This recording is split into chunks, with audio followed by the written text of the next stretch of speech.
Hello दोस्तों, welcome to my channel PR knowledge centre. आप लोग का स्वागत है हमारे चैनल पे। आज मैं लाई हूँ घटना चक्र पर्यावरण सतत विकास का लेक्चर नंबर 14 और इसमें हम करेंगे 1990 से लेकर 2023 तक के जितने भी क्वेश्चन पूछे गए R O UPSC UPPCS exam में। तो ठीक है, चलिए स्टार्ट करते हैं। स्टार्ट करने से पहले आप हमारे चैनल को लाइक शेयर सब्सक्राइब जरूर करें। प्रदूषण एवं रोग को करेंगे। प्रदूषण से मानव और पेड़ पौधों दोनों में विभिन्न प्रकार के रोग उत्पन्न होते हैं। मानव जनित प्रदूषण भी इस समस्या के लिए उत्तरदायी है।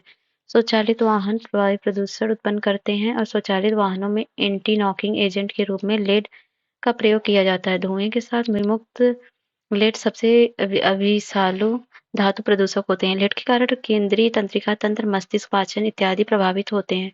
कैडमियम श्वसन विषय की तरह कार्य करता है। यह रक्तदाब, ब्लड प्रेशर बढ़ाकर हृदय संबंधी बहुत से रोगों का मूल कारण बनता है। ध्यान रहे कि पेयजल में कैडमियम की अधिकता से इटाई रोग हो जाता है। कौन सा? इटाई रोग हो जाता है। इस रोग में हड्डियों और जोड़ों में तीव्र दर्द होता है। वहीं दूसरी ओर पारा युक्त जल पीने से मीनामाता रोग हो जाता है। अपशिष्ट जल में उपस्थित पारा मिश्रण सूक्ष्म जैविक क्रियाओं द्वारा विषैले पदार्थ मिथाइल पारा में बदल जाता है। इससे बहरापन, आंखों का धुंधलापन एवं मानसिक असंतुलन तथा होड़, जीभ व कई अंगों में शून्यता जैसी बीमारी उत्पन्न हो जाती है। ध्यातव्य है कि वायु प्रदूषण अधिनियम 1981 के तहत मोटर गाड़ियों और अन्य कारखानों से निकलने वाले धुएं और गंदगी का स्तर निर्धारित करने तक उसे नियंत्रित करने का प्रावधान है। 1987 में इस अधिनियम में धातु ध्वनि प्रदूषण को भी शामिल कर दिया गया।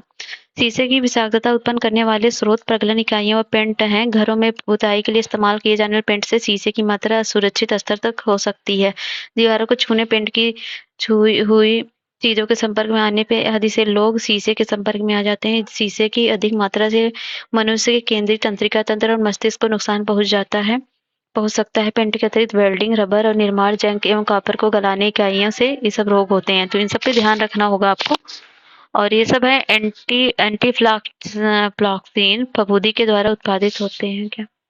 क्या होता है? एफ्लाटॉक्सिन मुख्यतया एस्परजिलस फ्लेवस के द्वारा उत्पन्न होता है। एस्परजिलस फ्लेवस प्राय मूंगफली, डबल रोटी आदि के संग्रहित बीजों पर उगता है। तो इस तरह के जो भी हैं आप पढ़ लीजिएगा, इसको देख लीजिए। चलिए हम क्वेश्चन करते हैं। स्वचालित वाहन निर्वात का सबसे अविषालु धातु प्रदूषण कौन सा है? तो वह है लेड।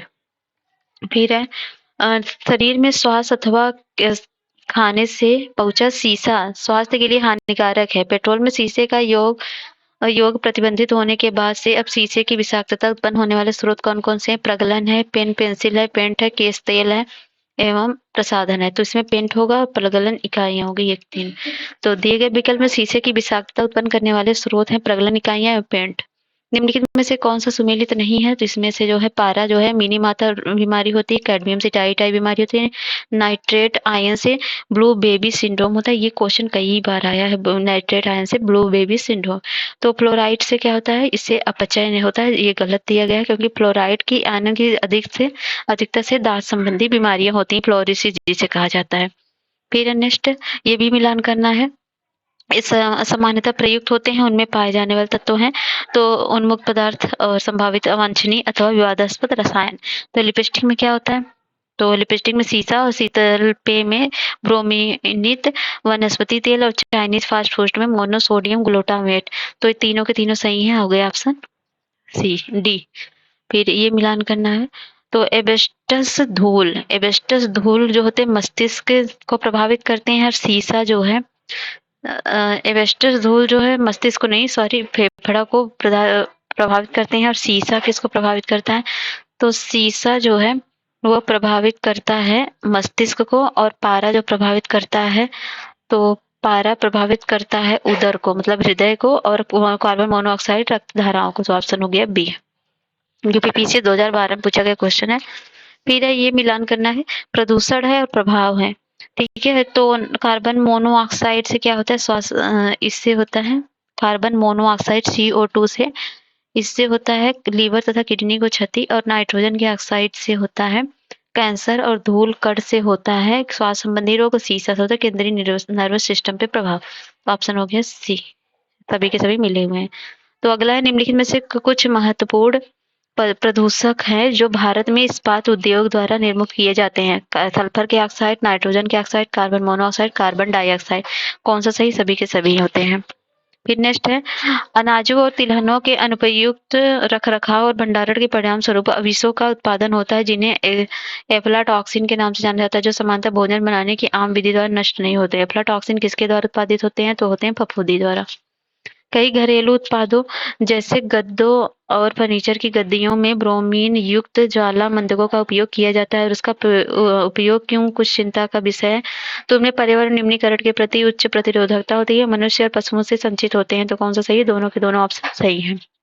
ठीक है, नेक्स्ट, हवा में तैरते हुए श्वसनीय सूक्ष्म कणों का आकार होता है तो वह 5 माइक्रोन से कम होता है। फिर नेक्स्ट है, निम्नलिखित उत्पादों में से विनिर्माण में उद्योग द्वारा प्रयुक्त होने वाले कुछ रासायनिक तत्वों के नैनो कणों के बारे में कुछ चिंता क्यों है? तो वे पर्यावरण संचित हो सकते हैं तथा जल मृदा को नुकसान पहुंचा सकते हैं, और वे खाद्य श्रृंखला में प्रविष्ट हो सकते हैं। वे मुक्त मूलकों के उत्पादन को विमोचित कर सकते हैं। तो सभी के सभी ऑप्शन सही है। फिर है प्रदूषण विविध। तो प्रदूषण विविध उल्लेखनीय एस्बेस्टस फाइबर से घिरे वातावरण ज्यादा रहने से क्या हो जाता है? एस्बेस्टोसिस नामक रोग हो जाता है। इससे फेफड़ों संबंधी बीमारियां होती हैं। इसे मीसेंथीलोमा नामक कैंसर के नाम से जाना जाता है। एस्बेस्टस डीडीटी एवं प्लास्टिक प्रदूषण का एक ऐसा कार्य है जो जैविक रूप से अवघटित नहीं होता है, जबकि मल जैविक रूप से अवघटित होता है। ला नीना वो मौसमी कारक है जो प्रशांत महासागर हवाओं को बर्फीला बना देती है। इसके कारण 2012 में उत्तर भारत में साधारण ठंडी पड़ी थी। सरसों के बीज से अमिश्रण के रूप में प्रायः अर्जिमोन के बीज का उपयोग किया जाता है। अर्जिमोन मैक्सिकाना मेक्सिको में पाई जाने वाली पोस्ते की एक प्रजाति है। सरसों के तेल में इसकी मिलावट से ड्रॉप्सी नामक बीमारी फैल सकती है। तो इस तरह की बीमारी है जो मिलावट से फैलती है। चलिए क्वेश्चन करते हैं, निम्नलिखित में से कौन सा प्रदूषण कारक जैविक रूप से अवघटित होता है? तो वह है मल। 2012 में जनवरी माह में वह कौन सी मौसमी कारक था जो उत्तर भारत में असाधारण ठंड का कारण बना? तो वह ला नीना था।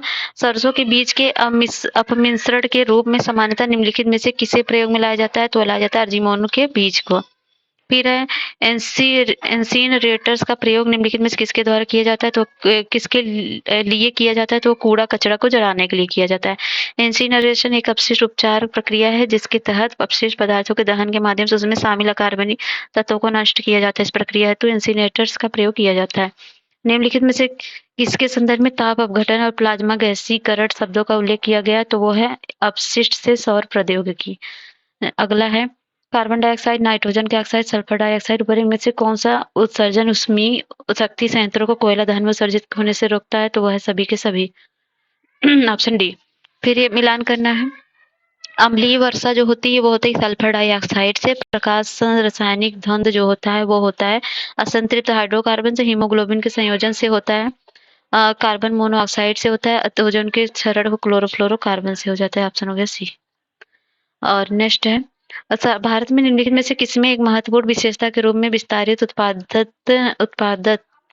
दायित्व आरंभ किया गया? तो ये किया गया ई अपशिष्ट अधिनियम 2011 द्वारा। फिर निम्नलिखित में से किसके अंगीकरण को प्रोत्साहित करने के लिए R2 व्यवहार संहिता R2 कोड और साधन उपलब्ध कराती है? तो कराती है इलेक्ट्रॉनिक पुनर्चक्रण उद्योग में पर्यावरणीय दृष्टि विश्वसनीय व्यवहार। तो IAS 2021 में पूछा गया क्वेश्चन था। R2 का अर्थ होता है रिस्पॉन्सिबल रिसाइकलिंग है, जिसे सस्टेनेबल इलेक्ट्रॉनिक्स रिसाइकलिंग इंटरनेशनल द्वारा निर्मित है। स्टैंडर्ड इलेक्ट्रॉनिक रिसाइकलिंग इंडस्ट्री में पर्यावरण दृष्टि से विश्वसनीय व्यवहार है। सार्वजनिक परिवहन में बसों के रूप में हाइड्रोजन CNG का इस्तेमाल करके प्रस्ताव में संदर्भ में विचार कीजिए। तो यह CNG के इस्तेमाल का मुख्य लाभ कार्बन मोनोऑक्साइड उत्सर्जन का विलोपन है। ईंधन के रूप में यह CNG कार्बन मोनोऑक्साइड और कार्बन डाइऑक्साइड उत्सर्जन को कम करती है। बसों के लिए ईंधन के रूप में CNG के साथ हाइड्रोजन के आयतन के आधार पर 5वें हिस्से तक मिलाया जा सकता है। CNG की अपेक्षा यह CNG ईंधन को कम खर्चीला बनाती है। तो कौन सा सही है? तो ये जो सही है, दोनों के दोनों सही, दो तीन सही है, ये दोनों, बाकी सब गलत है। तो हाइड्रोजन CNG के बारे में पढ़ लीजिएगा। फिर अगला, निम्नलिखित में से किसके संदर्भ में कुछ वैज्ञानिक पश्चात मेघ विरलन तकनीकी का तथा ताप मंडल में सल्फेट वायु विलय अतः क्षेपण के उपयोग के लिए सुझाव देते हैं? तो वह भूमंडलीय तापन को कम करने के लिए। फिर जल संरक्षण जो हम करेंगे नेक्स्ट वीडियो, थोड़ी बैकग्राउंड में आवाज आती है, प्लीज उसको थोड़ा थोड़ी प्रॉब्लम है, कुछ लोग हैं, बच्चे हैं जो थोर कर रहे हैं। तो चलिए मिलते हैं नेक्स्ट वीडियो में, तब तक के लिए जय हिंद जय भारत। तो जाने से पहले चैनल को लाइक शेयर सब्सक्राइब करें। अगले वीडियो में करेंगे जल संरक्षण को।